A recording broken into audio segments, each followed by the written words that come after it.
The answer is twofold. One, I've sought out constitutional scholars to determine what is the best possibility that would come from executive action or the CDC's judgment.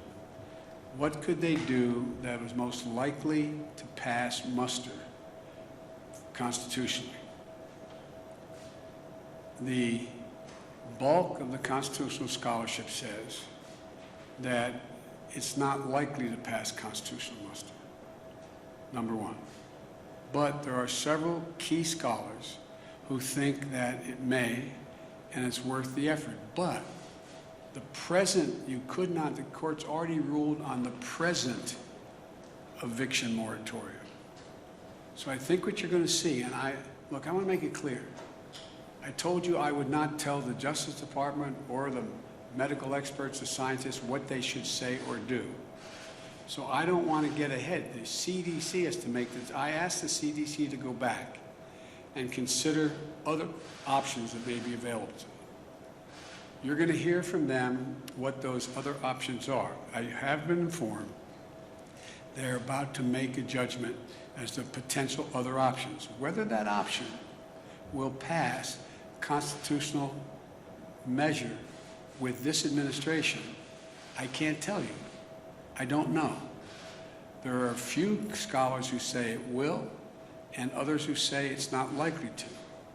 But at a minimum, by the time it gets litigated, it will probably give some additional time while we're getting that $45 billion out to people who are, in fact, behind in the rent and don't have the money. That's why it was passed in the act that we passed in the beginning of my administration, and it went to the states. We were under the impression that the states were moving this money out relatively rapidly. So, for example, if I'm in an apartment, if you're in an apartment, and you're behind on 4 or 5 months rent, and let's say your rent is $2,000 a month, I'm just making this up out of the blue, and you're behind, you need $10,000 to catch up. Hardly anybody has that $10,000. But there's money that the states have that can give to the landlord that $10,000 to the back rent.